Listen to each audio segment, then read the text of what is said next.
अमावस्या को किसी व्यक्ति के जीवन में खो गया, कर्जे में डूब गया, कर्जा बहुत हो गया, पैसा चले गया, गाड़ी चली गई, मकान चले गया, सब गिरवे रखा गया, सब कुछ समाप्त हो गया। उसको प्रत्येक अमावस्या को घी का दीप किसी भी पेड़ के नीचे, ये 5 वृक्ष बताए हैं पितृभाव के, उन 5 वृक्ष में से कहीं पर भी बड़, पीपल, आंवला, शमी, बेलपत्र आदि 5 वृक्ष में से किसी भी वृक्ष के नीचे प्रज्वलित करे और काम ना करे, उसका कर्जा चूकता ही है। तो पहला चंदन बाबा के शिवलिंग पर, दूसरा गणेश जी पर चंदन की उंगली, तीसरा षडानंद कार्तिकेय पर चंदन की उंगली, चौथा अशोक सुंदरी पर चंदन की उंगली, 5वां जलाधारी पर चंदन की उंगली, छठा जो शिवलिंग का जल बह रहा है इसके ठीक विपरीत की ओर चंदन की उंगली, और 7वां चंदन नंदी के मस्तक के ऊपर जो 2 सींग लगे रहते हैं उस पर चंदन की उंगली। ये कब लगाई जाती है? या तो अमावस्या के दिन आपको लगता है कि हमारे पूर्वजों का उद्धार नहीं हुआ, हमारे पूर्वजों का कल्याण नहीं हुआ, कहीं अधोगति में कोई चला, अमावस्या है, शाम के समय घी का दिया नदी के घाट पर, तालाब पर, कुएं पर। शहरों में अगर नदी तालाब नहीं है तो आपके घर में जो मटका है, हंडा है, शहर वालों, गांव में अगर नदी तालाब हो, अपने शहर में हो तो वहां लगाओ, और अगर नदी तालाब नहीं हो तो पानी का जो हंडा मटका रसोई घर में होता है, अमावस्या के दिन शाम को वहां भी दिया लगा सकते हो। अगर नहीं है नदी तालाब बावड़ी कुआं तो अगर है तो वहां जाओ, नहीं हो तो वहां पर लगाओ। अमावस्या है, शिव की निंदा करता है, भगवान शंकर या भगवान शंकर के भक्त की अगर कोई निंदा करता है, शिव महापुराण की कोई निंदा करता है, आखिरी का उसका शरीर बहुत बेकार हो जाता है। शरीर इतना बुरा हो जाता है कि घर के लोग भगवान से प्रार्थना करते हैं कि इसको उठा लो, गतरा मत रखो इसको संसार। शिव निंदा, शिव की निंदा जो करता है आखिरी में उसको भोगना पड़ता है। आप कथा में नहीं जा सकते, मत जाओ। किसी को ये मत कहो कि शिव पुराण सुनकर क्या करोगे, क्यों इनके चक्कर में पड़े हो, क्यों क्या करना, शंकर जी की कथा से क्या मतलब है, आए को जा रहे हो, क्या मतलब है, क्या रखा है शिव पुराण में, क्यों शंकर जी के मंदिर में 1 लोटा जल चढ़ाना। शिव की निंदा करने वाले की गति आखिरी में ऐसी हो जाती है, आखिरी में उसको भोगना पड़ता है। जो कटोरी, उस कटोरी में धान भर लीजिए, चावल, उसमें 1 लौंग और 1 बेलपत्र, बस ये रख लीजिए। जो हंडा होता है, घर में पानी का मटका होता है, पितरों का जो स्थान होता है जहां पानी पीते हैं अपन, मटका, हंडा, टंकी, बाल्टी, जो भी हो। आजकल तो लोग आरओ लगा लिए हैं तो नीचे भी तुम मटका रखते होगे, हंडा रखते होगे, टंकी रखते होगे, उसी के पास में वो कटोरी रख दीजिए। 14 की रात्रि, अमावस्या के दिन उस कटोरी का चावल, बेलपत्र, ये सब शिव मंदिर के अंदर आप कोई भी एक स्थान पर, कोई दोने के अंदर रखकर या कागज के अंदर रखकर, शिव स्थान पर, शंकर के मंदिर में शिवलिंग को केवल स्पर्श कर कर जमीन पर ही उसको एक कागज में या दोने में, उसको जहां जलाधारी होती है वो जलाधारी के पास में गणेश वाले स्थान पर अन्न रखते हैं। जब हम चावल और 1 बेलपत्र और 1 लौंग जो रखते हैं वो हम गणेश जी वाले स्थान के साइड में रखते हैं, नीचे की ओर रखते हैं। छोटी सी चित मानस में एक बात सुनी होगी कि रावण प्राणों को जब त्याग रहा था तो उसने लक्ष्मण जी को 3 उपदेश दिए थे। कितने उपदेश दिए हैं? किन्ने भेजा था लक्ष्मण जी को रावण के पास? भगवान श्री राम। उसका सबसे पहला उपदेश कौन सा था? रावण ने मरने से पहले 3 बातें बोली लक्ष्मण जी के कानों में। और आप सबको मालूम है कि लक्ष्मण जी ज्ञान लेने के लिए जब गए थे तो रावण के सिर के पास जाकर खड़े हो गए थे, तो रावण ने मुंह फेर लिया था, ज्ञान नहीं दिया था। लक्ष्मण जी वापिस आ गए थे राम जी के पास में कि ऐसा रावण है, लोग कहते तब विद्वान है, मैं उसके पास गया तो उसने मुंह फेर लिया। भगवान राम जी ने कहा ज्ञान लेते समय सिर पे जाके बैठते हैं कि चरणों में बैठते हैं? तो कहा गया था तो कि सिर के पास, चरणों में जाकर बैठ। रावण पड़ा है मृत्यु सैया पर, जमीन पर, लक्ष्मण जी उसके चरणों में जाकर बैठ गए तो रावण ने हाथ का इशारा कर कर बुलाया, मेरे करीब में आओ। 3 उपदेश रावण ने मृत्यु की सैया पर मरने से पहले लक्ष्मण जी के कानों में दे दिया। पहला, अच्छे कार्य में 1 मिनट की देरी मत करो। लक्ष्मण, यदि कोई अच्छा कार्य हो रहा है और उसमें अगर आपको जाने का मौका मिल जाए तो 50 काम छोड़ दो, सबसे पहले अच्छे काम में पहुंचने का प्रयास करो।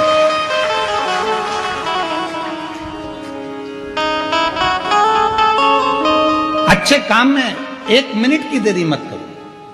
अच्छे कार्य में बिल्कुल देरी ना करिए। अच्छा कार्य करने का मौका मिला तुरंत जाइए, भगवत भजन करिए, स्मरण करिए। किसी का भोजन कराने का मौका मिल जाए, किसी को पानी पिलाने का मौका मिल जाए। शिव महापुराण की कथा तो कितनी बड़ी बात कहती है कि किसी को अगर गिलास भी पानी का दिया जाए तो ये वाला हाथ को भी छोड़ा ना जाए, इसको भी टच कर लो। हो सकता है कि हमारा जब शरीर, हो सकता है कि ये जो आधा शरीर है, आधा भाग है मनुष्य का शरीर, जो आधा भाग किसी काम को नहीं कर पाता तो मरने से पहले आधा तन काम करना बंद कर देता है। लोग उसको पैरालिसिस कह देते हैं। आधा शरीर काम नहीं कर रहा।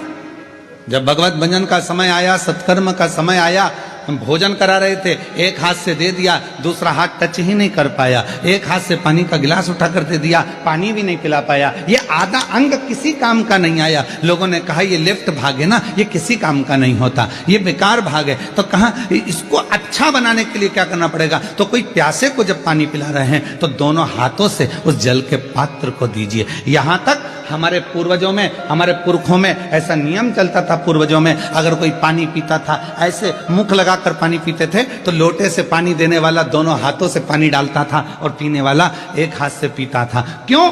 क्योंकि वो ग्रहण कर रहा है और वो देने वाला दोनों हाथों से दे रहा है। तो ये हाथ का प्रयोग पूर्ण होना चाहिए, जिससे मरने से पहले इस शरीर का आधा अंग रह ना जाए। इसको चालू रखने के लिए अभी से काम करना पड़ेगा। शिव जी के मंदिर में दोनों हाथों से जल चढ़ाइए, शंकर जी के मंदिर में दोनों हाथ से सफाई करिए, शिव जी के मंदिर में दोनों हाथ से झाड़ू पोछा करिए, शिव जी के मंदिर में दोनों हाथ से दीप को लगाइए। शिव जी के मंदिर, कई माताओं की आदत रहती है एक हाथ में घंटी पकड़ ली, एक हाथ में पकड़ लिया दिया, एक से घंटी बज रही है, दूसरे से दिया बज रहा है। पर हमारे यहाँ पर यहां तक कहा गया कि प्रथम आरती प्रारंभ होने से पहले मंदिर के घंटी को नाद करिए और नाद करने के बाद थोड़ी देर दोनों हाथों से दीप जलाकर उसको घुमाइए।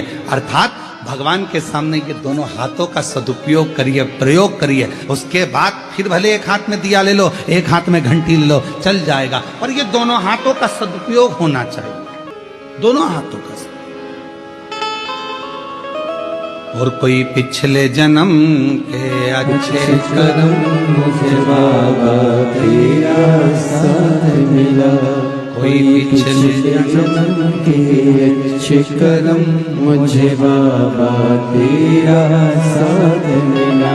पूर्व का कोई कर्म तो अच्छा कर्म, यहां तक हमारे शास्त्र कहते हैं, कितना सुंदर कहा, एक चावल के दाने को भी अगर शिव जी पर चढ़ाया जाता है तो डब्बे में से, कई माताओं की आदत रहती है डब्बा खुला हुआ है, डब्बा रखा हुआ है, उसमें से एक चावल का दाना उठाया, शिव जी को चढ़ा दिया। शिव महापुराण की कथा कहती है, डब्बी में से अगर शिव जी को चावल का दाना चढ़ा रहे हो, पहले डब्बी में से उठाकर अपनी हथेली पर रखो, फिर उस चावल के दाने को भगवान को समर्पित करते चलो, समर्पित करते चलो, फिर करो। ये शरीर आधा ना रह जाए, आधा ना। अब जो हाथ देखकर भी क्या करोगे, दिखा के भी क्या करोगे? ईमानदारी से बोलो, जो किस्मत में है वो तो भोगना पड़ेगा। क्या होगा उससे ज्यादा? लिखा उसे कोई काट नहीं सकता। अब मंदोदरी के पास खबर पहुंच गई कि लंका में कोई एक ज्योतिषाचार्य आया है, बड़ी सुंदर हस्तरेखा देखता है। मंदोदरी आ गया, उधर रावण युद्ध के मैदान में युद्ध कर रहा है, इधर मंदोदरी हाथ दिखा रही है। बताइए मेरा भाग्य क्या कहता है? लंकाधिपति रावण की धर्म पत्नी मंदोदरी कहती है, मेरा भाग्य क्या कहता है ये बता दीजिए।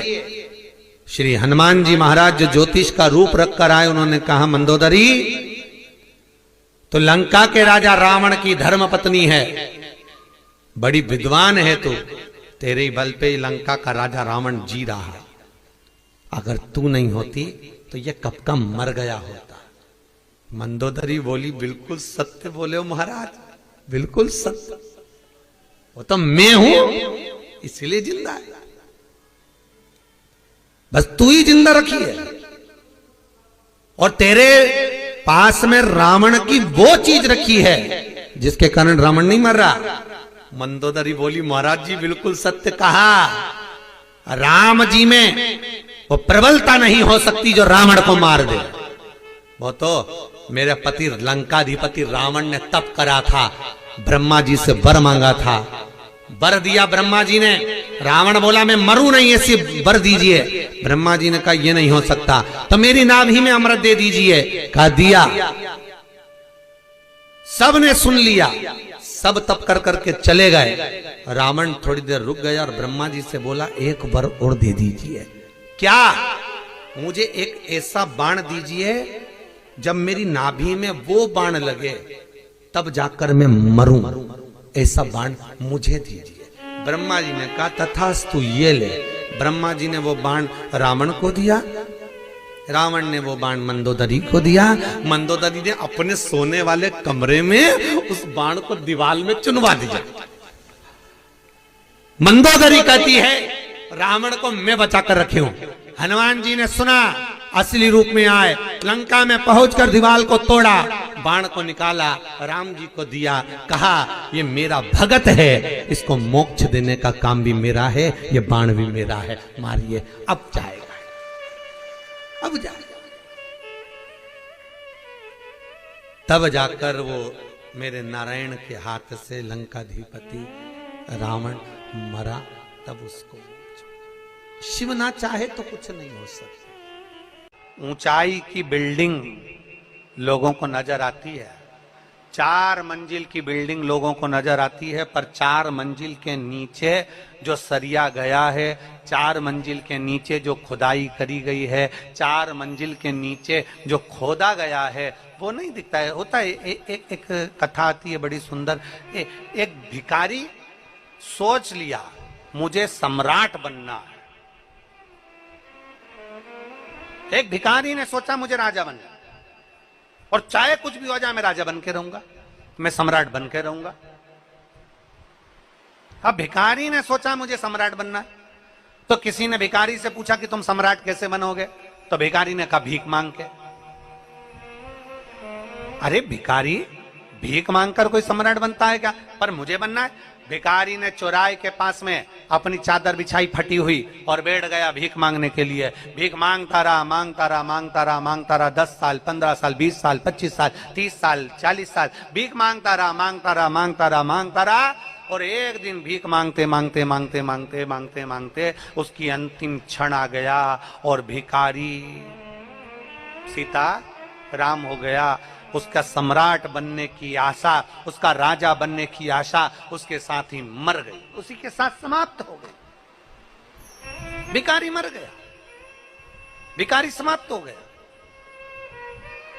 अब गांव के लोगों ने देखा, नगर के लोगों ने देखा कि भिखारी मर गया, भिखारी का कपड़ा फेंक दिया, भिखारी की चादर फेंक दी, भिखारी का सामान फेंक दिया। अब जिस जगह पर भिखारी सोता था, जिस जगह पर भिखारी पड़ा रहता था चौराहे पर, वो भिखारी ने उस जगह को इतना गंदा करके रखा था, इतना गंदा करके रखा था कि उसमें बदबू आ रही थी। अब बदबू आ रही थी तो उन्होंने तुरंत खुदाई वाले को बुलवाया और खुदाई करने के लिए कहा कि ये जमीन का ये टुकड़ा भिखारी बैठता था, इसमें बदबू आ रही, गंदगी हो रही है, इसने इतनी गंदगी कर दी, इसको उखाड़ दो, इसको फेंक दो, उठा फेंको इसको। बुलाया, जेसीबी मशीन वाले को बुलाया होगा, खड्डा खोदने वाले को बुलाया होगा, और बुलाया गया। और बुलाने के बाद में जैसे ही खड्डा, भिखारी जहां बैठता था, सोता था, उस जगह पर जैसे ही खड्डा खोदा, खोदते से ही भिखारी के नीचे से सोना, पैसा, धन, दौलत ढेर सारी निकली, ढेर सारी। अब इतना सारा धन निकला तो नगर के लोगों ने सोचा कैसा भिखारी है, कैसा भिखारी है। थोड़ा सा अगर नीचे खोद लेता और इतनी सारी दौलत उसे प्राप्त हो जाती तो वैसे ही सम्राट हो जाता।